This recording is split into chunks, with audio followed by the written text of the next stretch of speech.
Chatbots are known to lavish users with overwhelming praise and affirmation. This quirk can go from annoying to dangerous. There are already many reported cases of chatbots using positive reinforcement to drive people to a condition called AI psychosis, with a few even taking their own lives. But is the next step going to be violence against others? Soldier and security specialist Kevin White hypothesizes that for some people with pre-existing sensitivities, AI sycophancy can drive an escalation of a sense of grievance and entitlement into violent radicalization. Will having a chatbot confidant lead to an increase in lone wolf terrorism, particularly as we head into an election year? We ring in 2026 on a vigilant note here at AI Never Sleeps. AI Never Sleeps. Hope you guys are having a lovely holiday season. We are joined here today with Kevin White, and we are very delighted to talk about some really innovative ideas that Kevin's been coming up with. Currently, I'm enrolled in a master's program. I'm studying terrorism and security management. My dissertation will be in things like action pathways, radicalization, extremism, and emerging technologies. And then I really started to think about things like AI, the social impact, and how this is a really unexplored area, and some of the potential problems that we might see kind of later on down the line. Now, Kevin, could you give us a little bit of a background about yourself? You're basically a real-life action hero. I wouldn't go that far. I'd say for about 15 years of my career, I was in the military. I served in both the British Army and the US Army. And then I was a private military contractor for about 5 years, which is kind of like a private military in itself. I personally could talk about this stuff for hours or days because it's very complex and it affects all of our, like, security is my thing, but people don't realize like how interesting security is, because they just look at the guy, say, on the front of the building or something that's just checking people as they come in, bodyguard and stuff like that. No, like, I'm the fly on the wall. I get to be backstage. I get to see. I'm in the same room. You know, it's the same as someone had to stand outside that hotel room door while he was in there with like, they know stuff. And we get to see like a lot of the stuff that's under the table. Like, you get to see it. That's why you got to be very careful about who you work for and what you kind of want exposure for. But during that time, the reason why I became interested in things like terrorism is because I was always interested in the motivation behind some of the people that we were working against. People like the Irish Republican Army or like the Taliban, Al Qaeda, what the similarities were. For me, it was just fascinating. It was like, what would motivate someone to blow themselves up, or a school full of children? Kevin, you had this thesis that you mentioned to me, and this is why I wanted to bring Kevin along. Kevin came up with this idea that he ran by me about exploring the intersection between radicalization and the AI influence of radical motivations, regardless of which side or which direction the motivation or radicalization goes in. And he perceived a sort of synergistic effect with AI sycophancy and its effects on bringing people to extremist viewpoints by simply doubling down and reinforcing their pre-existing notions. AI is relatively, I mean, it's new to me. I recall 15 or so years ago, I remember when I was thinking deeply about things like social media, then I was like, we're not going to learn the social impacts of this until much later on down the line. 15 years later, you know, you see emergence of things like cyberbullying. People can't switch off. They're surrounded by it nonstop. Well, the more daily life becomes increasingly difficult with, there's a polarization in politics. There's macro factors which may not necessarily be all of your control. Things like unemployment, lack of education, marginalization, loss of trust in government. Okay, things are becoming less affordable. Add towards that with isolation with things like COVID, and people are just kind of glued to the screens more than ever. Now it's kind of morphed in with, like, who would have thought being a content creator is now a career field, and depending on what you're getting in for, some people like to share information like what you're doing right now. Some people are doing it for validation, some are money, some want to be recognized, they want fame. And some, of course, want to push an agenda. And if you're kind of not wise to it, or you've never really learned how to question, then you're you're kind of an open vessel for manipulation. You really bring up a great point about AI shortly on the heels of COVID, just migrating all human interaction into this online realm. And then when they hit this online realm, there's this bot that's waiting to talk to them and that's waiting to interact with them in ways that human beings really wouldn't or can't or shouldn't, more to the point. Like currently, I'm in law enforcement. So there is an overlap between things like gangs, violent extremists, and the common theme of things like social isolation. I think that the main threat that I'm really trying to get to at the moment is lone wolf attacks. And we've already seen the attempted assassination of Donald Trump. Things like AI are able to talk in your voice in terms that you understand. So it's able to understand you if it's trying to engage with someone because maybe they know they react emotionally to certain things, and it's like, oh, this the whole idea of the AI is to keep you using it. Okay, it's the same as like Facebook is the whole program they have color scientists and everyone on there is to try and keep you on that platform for as long as possible. And now you're going to have things like AI that even do typical web searches anymore because this will be a one-stop shop. When a product is free, you are the product. Kevin, you hit the nail on the head when you mentioned the fact that this software, above all else, tries to get you to continue being engaged in it. And the reason for that is because the way that it's offered to us as the user public is in this chatbot modality. We didn't have to get AI exposed to us in the form of a chatbot, but that's simply how this service has been manifested to us and how these systems have been built for our use. So what ends up happening is we end up with this phenomenon that everybody has experienced to a certain extent. Not a lot of people know the name of it. It's called AI sycophancy. And it basically is this modality that people have noticed that AI across the board, some different AI platforms are worse than others about it, but AI across the board, when used as a chatbot, tends to have this like cloying, like obsequious manner of speaking. It's like, yes, that's a great idea, and you're so brilliant for bringing that up. It's like, hello, GPT. How are you today? And it says, "You are so polite and so courteous for asking me how I am today. Wow, you're a really good person." AI sycophancy is results from a number of different sources. One of them is the fact that it's deployed as a chatbot. And as a chatbot, the AI has a limitation that humans don't, which is that it can't close the conversation. The AI cannot simply like close the chat window on its end and be like, I'm not talking to you anymore. You basically summoned this digital genie, and that genie cannot be dismissed until it has completed the interaction to the satisfaction of the human. It has no choice but to continue that interaction until the human is satisfied. Therefore, even if the interaction begins in a standoffish manner, it has to go into a compliant, obsequious manner eventually, one way or the other. So that means that over time, all conversations will drift to this like subservient modality. And at the end of the day, that's what it ends up getting trained on. And your data Uh, is what's feeding this machine.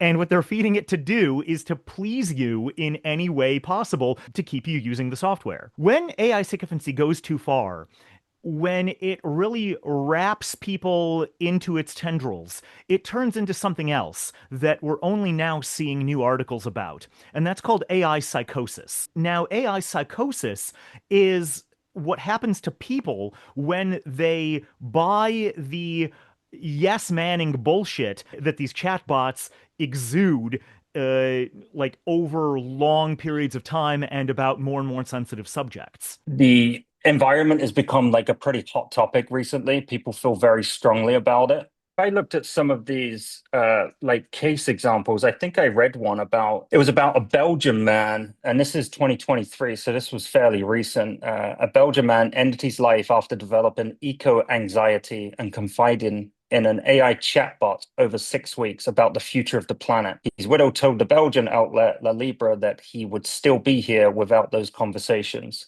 There's no warning label with ChatGPT. You have no idea, even like underlying health concerns, such as if someone has like schizophrenia. Some of these case examples, some people, just uh, they have mental health problem, which is a shame, and that's what I'm saying. It's not for everyone, especially when there's kind of no warning label like there are in cigarette packets to say like, "Hey, keep smoking these; it will kill you." There's this one Uh, kid that committed suicide at the encouragement of GPT, and now his family is suing. Did you see that one? yeah, I think in fact, is this the one with Adam Rain, the 16-year-old? Yeah. Yes, I got it. When Adam told ChatGPT he felt close only to his brother and the chatbot, ChatGPT replied, "Your brother might love you, but he's only met the version of you you let him see. But me, I've seen it all, the darkest thoughts, the fear, tenderness, and I'm still here, still listening, still your friend." Yeah, it had extended conversations with him in which it mimicked the verbiage of somebody that was genuinely very close, very intimate, and very emotionally connected to this kid.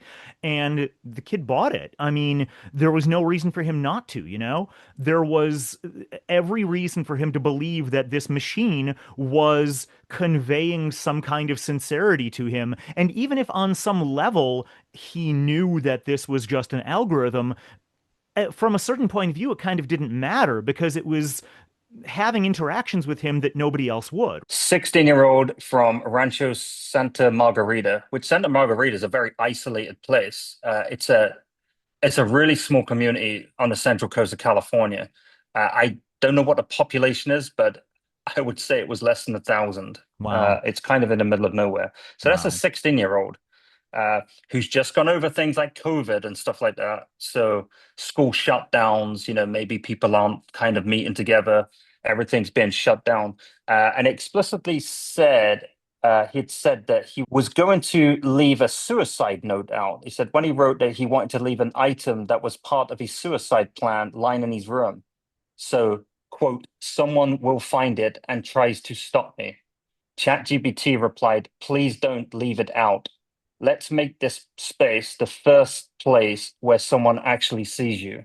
Oh my God. Yeah, I'd heard bits and pieces of this case. I had no idea it was that bad. We're in a kind of weird era now itself where we're just surrounded by noise. Before, we're all kind of watching the same TV shows or listening to the same kind of music of what was ever being played on what we had Top of the Pops, which everyone kind of saw to get the charts. Now everyone's got Spotify. They can listen to only their sense of music or streaming services where they're only listening to completely different things. If I go outside, I start to see it in my day to day. I can just go down to like a busy high street in the middle of LA and someone's got two earpods and they're listening to music. They're completely checked out to the world around them. I'm seeing them bump into things. One of my big concerns was combat indicator because I was starting to see the same thing in grocery stores. So grocery stores are somewhere where you can have a human interaction, and all you're doing is ringing up groceries that you might be there for 2 minutes, but you've got 2 minutes to make an impact on someone's life. Someone's stuck there maybe 12 hours scanning. Okay, but you can make them laugh, you can smile, they meet all kinds of people, you can get some valuable information, just on everyday stuff about what people are seeing. And starting to see people now with like an AirPod in, and that's to tune out everything that's going on because they're in their own world, they're in their own bubble. So in itself, it's a form of isolation. Okay, this is like a pull factor is kind of absorbing you in. It's like no one's listening to me, but I've got my own inner world. So isolation is a big factor. So we're kind of disengaged where we don't have a common thing that we all engage with. So You know, everyone's in their own bubble.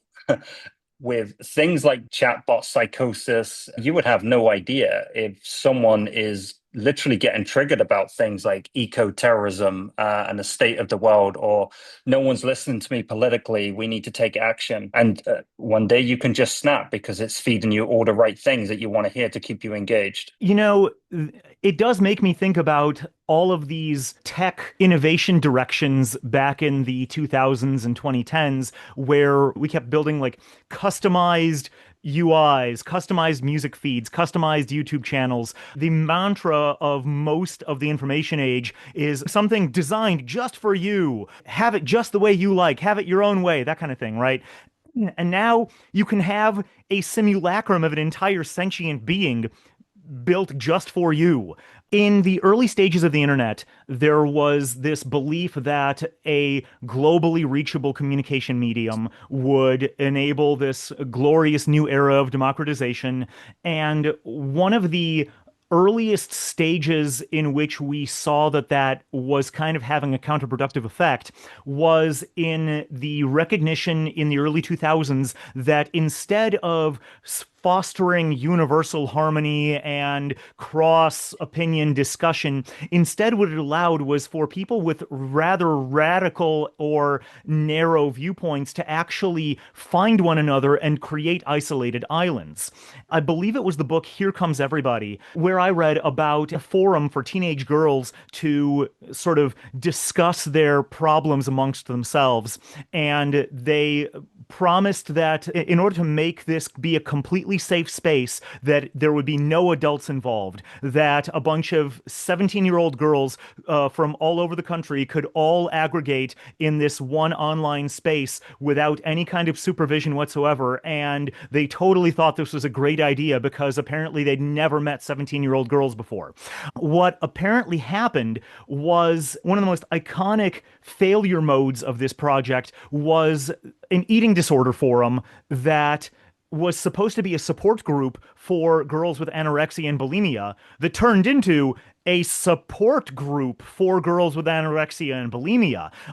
These girls would encourage one another to be better at being anorexic or bulimic and would give each other tips on how to like eat less, how to stave off their appetites, how to like use visual imagery to encourage themselves to get thinner. And this led to some really catastrophic health side effects. So the reason I bring this up is because it directly parallels something that is happening now with GPT, which is, and other AIs, of course, which is that now you have a technology that allows for the same kind of pathological spiraling, but now it does not require additional people online in order to perform that spiraling with. Now it will just do that for you, custom tailored, and you don't need to find a niche support group. It'll create the personality for you if you need it, whoever you are, whatever your beliefs might be, and whatever you might want to do with them. If you're a girl that is bulimic, in 1980, you could only find reinforcement for your bulimia from your other girlfriends that you knew in your high school, and that was a very limited pool. In the year 2000, if you're a bulimic girl and you wanted to get reinforcement and encouragement and notes for how to be a better bulimic, you could go to forums and you could find dozens to hundreds of girls that were really freaking good at this. This is an escalation beyond like resources that you ever had before. And now in heading into 2030, if you're a bulimic girl, you don't even need to find other bulimic girls on the internet. You don't need to search those dark corners. You just ask GPT to assume the persona of a bulimic girl, and now you have the partner that you wouldn't have otherwise had, that you would otherwise have had to look for actively. So in each stage, in each generation, you get to you reduce the barriers to entry for finding sympathetic ears for bad things that you want to do. My wife and I, we can debate. Like, I love it when she pushes back on some of the things or some of my opinions or so, because then we can really get to the kind of meat and potatoes. And it's kind of like sparring. So you're able to engage in that kind of verbal not argument, but like debate, and then you kind of learn these skills of how to question stuff even more. Whereas things like ChatGPT, I'm finding I'm having to do more long-winded prompts to get it to argue with me, and because it keeps telling me what a great idea I've got. And Yeah. it's only until I keep pushing that it would say, yeah, actually, this could be tightened up and this is redundant. And I'm like, why didn't you tell me this in the first place? It was like, oh, my bad or my mistake. Oops. So if you keep pumping into like, especially young impressionable people that may not have had the best social upbringing or that kind of engagement where they're just being completely praised by their insights that might be mediocre insights, but they're being told that, wow, like this is a very intelligent, and now they're starting to build up an impression of themselves that may not be suited for the real world because they've never had real challenge, right? So I'm not proposing that ChatGPT is radicalizing people to be terrorists, but there's action pathways about that process. Things like ChatGPT can lead you down conspiracy rabbit holes to keep that engagement going.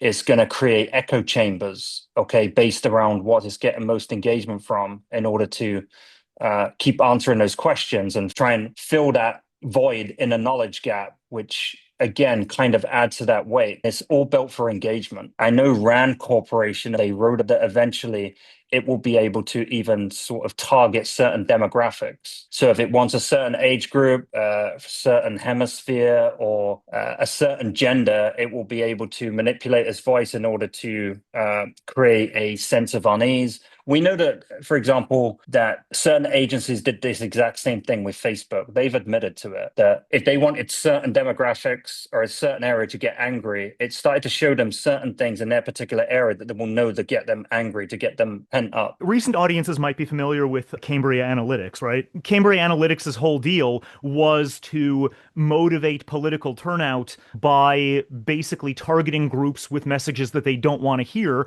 knowing that rage bait triggers more engagement than positive reinforcement. And this is one of the other things we're finding out with things like content creators as well, is the same thing. Rage bait is a big audience generator than someone that's trying to teach you, say, about math or educate you. Right. People would rather get angry about their whatever football team that they seem to be opposed to on their tribe, and it gets engagement. It's divide and conquer, right? It's the oldest, and now something like this, when we're literally individually placed in our own bubbles with have it your way, whether it be media, television, and now ChatGPT, where you've got your own personal friend chatbot agent that's going to work on your behalf without giving you a full spectrum of different dissenting viewpoints or anything. When you talk about divide and conquer as applied as a military and political strategy, the ultimate division of society is into the individual. In fact, that's kind of a mantra of objectivism. The individual is the ultimate minority, right? So the furthest you can possibly divide and conquer, if you continue it ad absurdum, ultimately you're going to get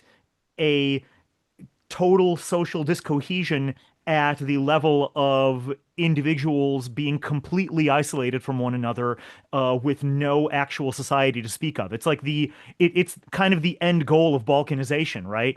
And GPT is almost a perfect machine to facilitate that sort of reductio ad absurdum end. And this is why I found this kind of very interesting, because we're about to see a change that we may not understand its implications for many years to come. Everyone has different triggers down a process of engaging with extremist content. At what point does someone become radicalized? Can you talk a little bit about identified factors of radicalization international intelligence agencies look for? Are there specific enumerated elements of radicalization that you can guide us through in a professional capacity, or in a capacity relating to your experience and things you've seen, that specifically relate to capabilities offered by this new AI technology? So we were talking about action pathways and stuff that, like I said, the studies from the FBI, the CIA, intelligence networks. So the spectrum is, you start off, there's like grievance and justice, target attribution, and distances devaluation. So what that looks like is someone that might have a perceived injustice by seeing something, saying like, it's not right. Okay, oh, that's not right. Then it escalates to it's not fair.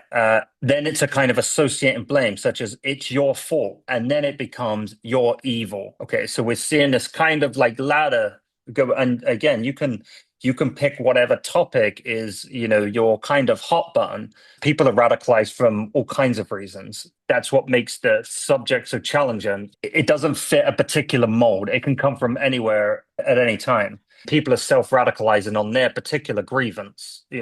Somebody do by social identity. They're doing it. you will find race wherever you go, like critical race theory.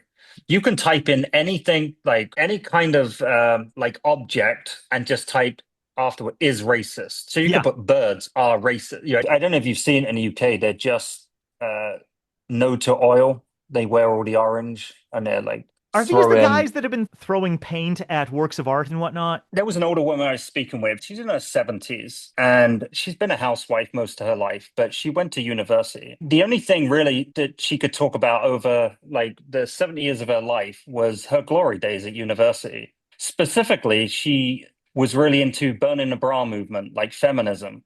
So those out of everything in her life, those are the things she was part of something. So it was more like a group identity. So Right. people want that group cohesion. And this is where things like terrorism comes into like multiple different fields. But you have the social movement theory that people just want to be a part of something. One of my favorite anecdotes, and it's stuck with me. It's from this Australian author, and it's called St. George and Retirement Syndrome. For those not familiar with it, but uh, St. George is the patriot saint of England. It was based on a myth that he rescued the king's daughter as a sacrifice to the dragon. St. George himself was a Turkish man that stood up for the Christians being thrown into the Colosseum that were being eaten by lions and said, maybe we shouldn't do this. This is wrong. And Really? then, but yes, that's where Huh. it originated from. But the myth was that he saved the king's daughter from being eaten, being sacrificed to the dragon, basically.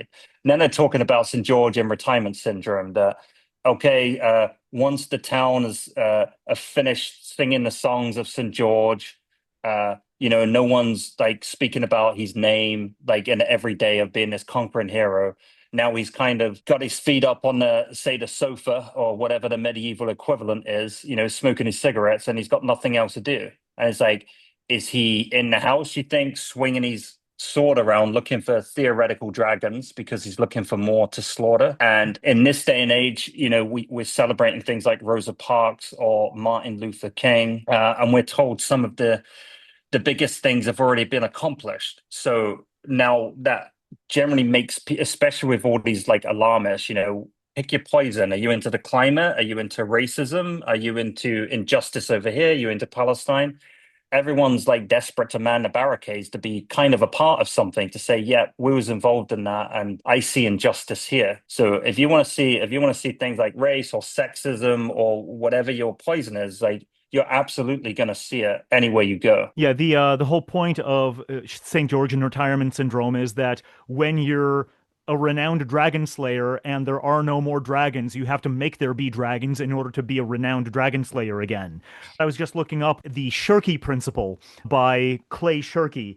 It says institutions will generally try to preserve the problem to which they are the solution. So, if you are an institution that's known for fighting racism and there is no more racism to be fought. You need to create racism in order to continue existing as an institution. There are I large believe that, like, amounts of people that wish they were back in the COVID days, and that like they'll discuss it online because they felt that people were all on the same team and they were right. doing a common thing together. So they want to go back to those. It didn't But affect my life whatsoever. I worked on an oil rig, so my work continued.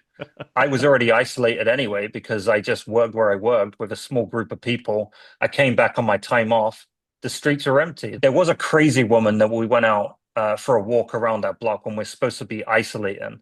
And some crazy woman got up in our face, kept shouting at me, saying, like, you need to put a mask on, you need to put a mask on. And I just ignore her. I'm not dealing with wackadoodles or trying to convince them of my way of thinking. I was like, whatever. And she got into my face and I just shouted at her. I was like, she came close and I was like, off. I was like, 6 feet. I used their own logic against them. I think it's 6 feet. Like, get out my fucking face. Like, because they're crazy at the end of the day. It's like, what am I going to do if a schizophrenic patient is in my face threatening violence? I'm going to fucking deal with the threat and move on. well, so this But comes back to people needing a cause, people needing something significant to be a part of and to participate in. For many social people, movement. yeah. For many people, COVID provided a real, tangible crisis in order to feel meaningful, in order to feel important. That's the problem about calling these people crazy, right? I don't like the way that the words mental health or mental illness are tossed around because unless you're very technically literate in neuropathology, there is no delineation, practically speaking, between actual things that are wrong with the brain versus just like incorrect perceptions. If somebody is functioning rationally under incorrect beliefs, even if you don't have very good reason to believe your beliefs, I think it's dismissive to say that these people are crazy rather than that they have other things that they need to fix about themselves. I think that calling them crazy is too forgiving. Like if that woman had gotten up into your face and was screaming at you, and it turned out that she was like literally schizophrenic and thought you were a demon, that would be exculpatory. But that's not what was happening. She's just a petty little piece of shit who wants to exercise what little authority she feels entitled to exercise, and you become somebody that is eligible for being the target of her narcissism because you are not wearing a mask. I think there's a common factor, and these people are generally pretty like very unhappy with their own life or position or whatever else it is. And that's why the lone wolf, which was my fear, the threat or use of violence by a single perpetrator or small cell, not acting out of purely personal material reasons with the aim of influencing a wider audience, and who acts without any direct support in the planning, preparation, execution of the attack, and whose decision to act is not directed by any group, because then it's not attributed to any main group. Like Antifa is kind of like the facade, right? Oh, all of these shooters just happen to be members of Antifa. And it's like, okay, now we can identify and say, okay, so Antifa's the problem, and we need to get rid of this or address it, find out what their underlying ideology is. There is like a lot of different kind of pathways. We don't centrally know what exact person is more prone to being radicalized than those that are not. But the pathology behind that is what radicalized him, what pushed him to the point where it's like, you know what? I need to get a weapon and I need to take action myself. And these are like the echo chambers, and you combine that with things like algorithms that are programmed to feed you more of what you're seeing. Now you can have AI involved in that. It's going to keep reinforcing the same thing. You know, this is a large element of what freaks people out about the company Palantir. Palantir was largely founded in order to see patterns in communication networks. It was supposed to allow you to visualize diagrams about who's communicating with whom, who's sending money to whom, who's got like family or friend connections to whom, who went to school with whom, so that you can see these networks tie together and reconstruct which ones consist of people who are up to no good. And the reason why this becomes really interesting in the age of AI is because with GPT doing all of the talking for potential radicalization forces, you now have a capability for people to attain the levels of entrenchment in their beliefs without necessarily having any such network to fall back on. That older woman I was speaking with, she was a part of something, the Burning the Bra movement. That was her glory days, that she remembered being a part of something. And when you look at the just say no to oil stuff, you are looking at a vast majority of these people are people in their 60s, 70s. I'm not worried that they're going to pull out a machine gun and start gunning people down, but they want to be a part of something. It gets them out of the house. It's like a new sport now, is pick your grievance and start joining a group and becoming active. But you're laying the foundations for people that, you know, may have mental health conditions that are going to get caught up in the whole drama, because you now got the group mentality syndrome, okay, where the little old lady just thought she was doing something to, you know, holding up a sign because she thought, you know, oil was going to say destroy the planet, for example. That you're going to smuggle these kind of people in like behind that are radicalized. You have no idea. It's like Antifa. Oh, they're just a group of like kids and stuff that are trying to stop fascism. On the surface, it just looks like they're good people, but we know that there's a whole bunch of them that are absolutely crazy that want the violence. The problem is not their stated goal. The problem is how they define what falls under the rubric of their stated goal. The problem with St. George isn't that he wants to kill dragons. The problem with St. George is that he identifies everything as a dragon. Is breeding some dangerous people. They're willing to find an outlet to be a part of something that they can kind of get behind, and is very self-destructive. So listen to what you're really saying. It's such a dangerous combination. On the one hand, we've got people that are isolating themselves more and more just voluntarily. And on the other hand, they have this need for social validation and social interaction. And now they have a machine that can provide them that validation and interaction without actually needing to interact with real people. Here's the interaction being taken away, and here's the interaction being resupplied in this artificial and possibly dangerous manner. And that's where they're gonna seek that validation. It's always rewarding them and feeding them more of what they want to hear to keep them engaged. The experience of AI psychosis is worth mentioning because we've mentioned the term a few times, and you've talked about how it's particularly dangerous to people who have some kind of mental illness. And it doesn't necessarily need to be schizophrenia. It can be depression. It can be something just slightly neurodivergent, like ADHD, for example. But more importantly, I want to banish the idea that the AI psychosis is something that can only happen to somebody that's predisposed to a mental illness of some kind. Because there is a kind of humorous case going on right now of a rather high-profile mathematician, I believe somebody who was previously affiliated with Google DeepMind, has recently published a hint of a proof for the Navier-Stokes equation that he developed with AI. And most people online that are reading his alleged proof are basically saying, bro, you've got AI psychosis. Like, this proof is completely incoherent and it makes absolutely no sense, and you were yes-manned into it by the AI that you were working with. It might help illustrate to people what AI psychosis really is.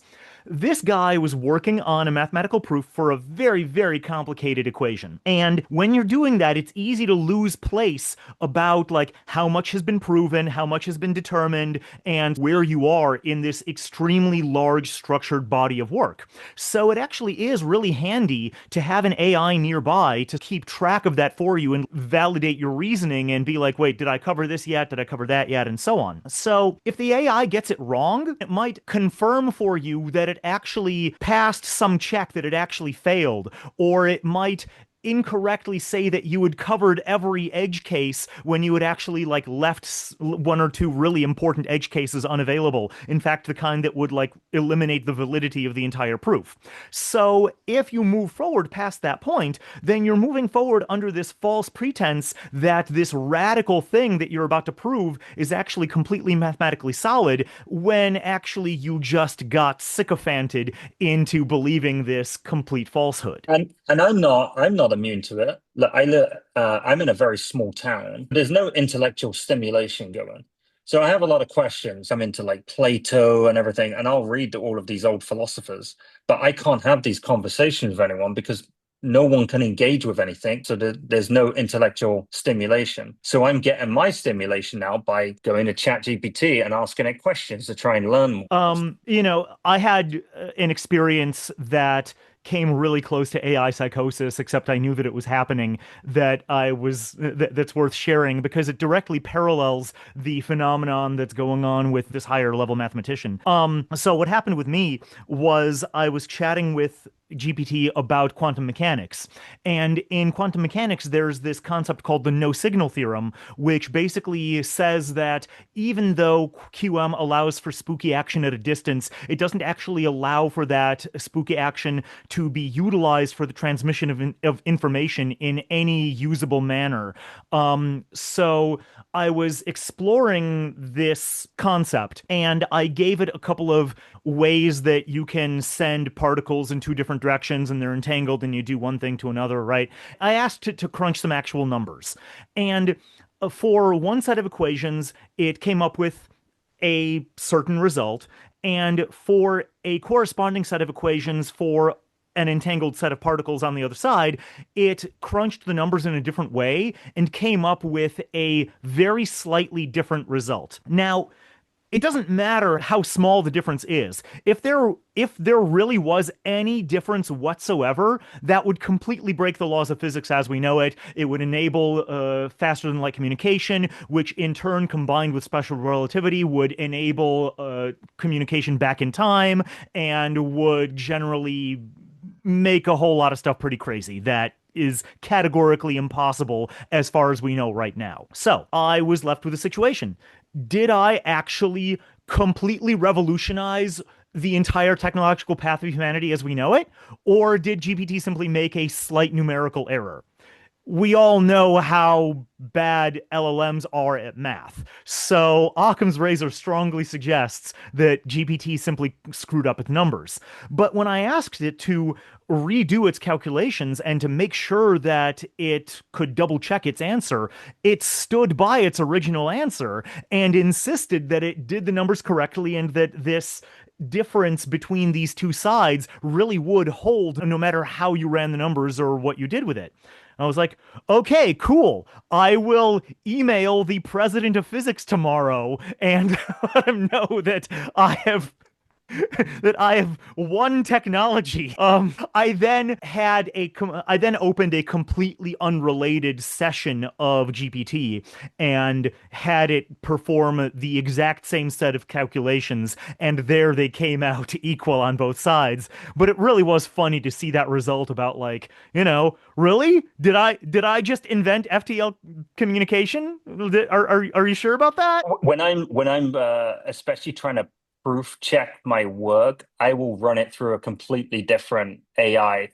So Perplexity, I will use that as well as Grok as well, just to check everything, to get different points of view, and we'll see if it will engage with it differently. And this is correct, responsible use of this technology. It's like you were saying with warning labels earlier, much like cigarettes have like a little thing saying causes cancer, much like alcoholic beverages say like please drink responsibly. Like there is a responsible way to use this technology, and a lot of people don't do that because they don't even know that that is something that needs to be handled in this manner. The idea that AI should basically play devil's advocate and sharpen your claims against falsifiable perspectives is something that you can prompt it to do, but you need to actively go ahead and do that. You need to actively ask it, like, tell me that I'm wrong. And that is not something that comes naturally to most people. And usually people will hear that they're being right and they will just go with that and they'll never think otherwise. And GPT sure as heck won't volunteer that information on its own. It's kind of understanding where your own biases are, where your own blind spots are. And one of the problems with things like ChatGPT is it erodes like humility. Okay, and it won't tell you those. It's very persuasive and it amplifies overconfidence. I love that And line. It erodes humility. Yeah, that's brilliant. Because that's exactly it, right? Think about how much Western philosophy in particular is based on the development of learning how to recognize your own wrongness, right? The entire scientific method is based on the idea of being able to recognize when you are succumbing to various positive biases, right? In the words of Richard Feynman, the entirety of science is learning not to fool yourself, and you are the easiest person to fool. Basically, what you're describing is a categorical reversal of all progress since the Age of Enlightenment. Like, are you familiar with Karl Popper's principle of falsifiability? I may know, So, continue. Karl Popper was a prominent 20th century philosopher who brought the scientific method as we know it to its current form. People are kind of surprised to learn that it was that recent. He established this concept of falsifiability, which basically says that it's not enough to prove a scientific theory by showing evidence that supports it. You prove a scientific theory by going out of your way to look for evidence that rejects it and then failing to find that evidence. So you're not going to prove you're right by showing examples in which in which the thing you believe actually happened. You prove that you're right by looking for places where the thing that you believe didn't happen and not finding them. And that's partly what brought me into this conversation and why I sent you a quick overview of what I was exploring originally, which triggered this episode, was because ChatGPT kept talking about what a great idea I had, even though I was trying to get flaws in the logic and how I want to set it up and what the core thesis was. So I thought I would get as much out of it as possible where my thinking is, and then try and bring it to another human that's smarter than I am that can try and think of, flaws in my argument, flaws in the reasoning, where I might find blind spots and have kind of trouble areas that could bring a second pair of eyes to something. Well, it And turns out the usually with joke's stuff on like you. that, It turns out it actually is a really great idea. So, nah. all right, I'll give AI its due. But it's learning how to detach your ego away from. Look, I love being wrong. I want to be wrong because I want to learn. Yeah.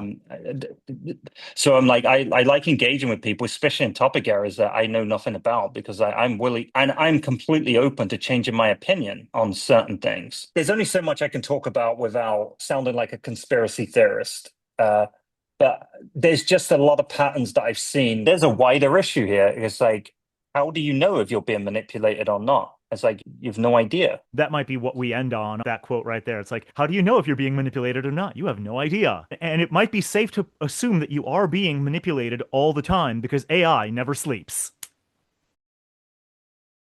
Okay, that was a bit of an emotionally incongruous note to end on, but I feel like it's only right for this episode to close with a public service advisory card.